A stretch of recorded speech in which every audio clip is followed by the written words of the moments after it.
Apa saja keuntungan dan kerugian berinvestasi emas?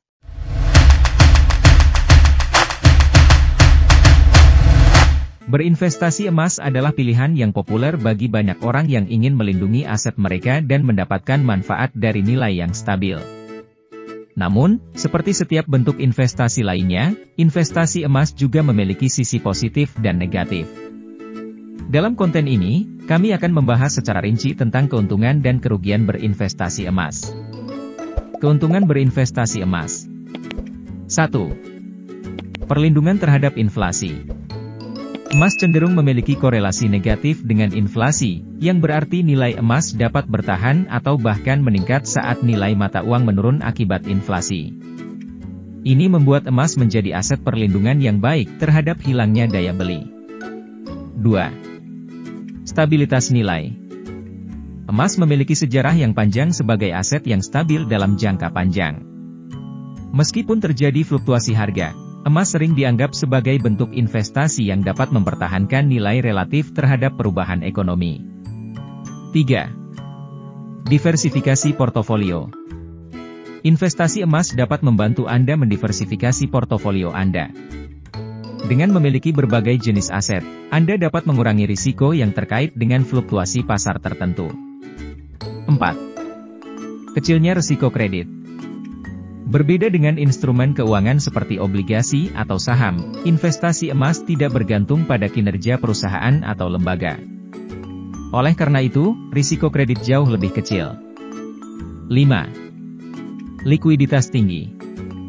Emas memiliki likuiditas tinggi, yang berarti Anda dapat dengan mudah menjualnya di pasar kapanpun Anda membutuhkan dana tunai. Kerugian berinvestasi emas. 1. Tidak menghasilkan pendapatan pasif.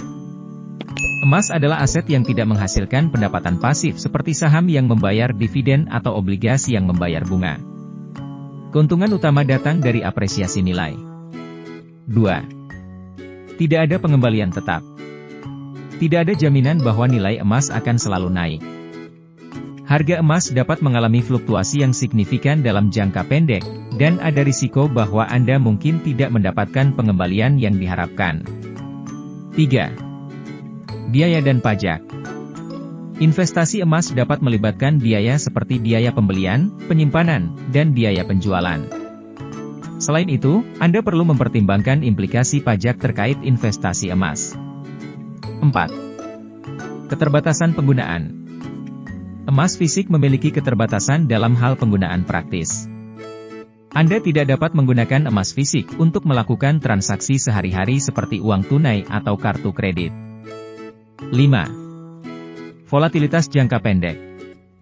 Meskipun emas cenderung stabil dalam jangka panjang, fluktuasi harga jangka pendek bisa saja mengakibatkan kerugian jika Anda memutuskan untuk menjual saat harga sedang rendah. Kesimpulan. Berinvestasi emas memiliki keuntungan dan kerugian yang perlu dipertimbangkan dengan cermat. Keputusan untuk berinvestasi emas haruslah berdasarkan pada pemahaman yang baik tentang risiko dan tujuan investasi Anda. Dengan pengetahuan yang tepat, Anda dapat mengambil langkah-langkah yang bijak dalam membangun portofolio investasi Anda. Sampai di sini dulu ya sahabat Preneur, sampai jumpa di video berikutnya.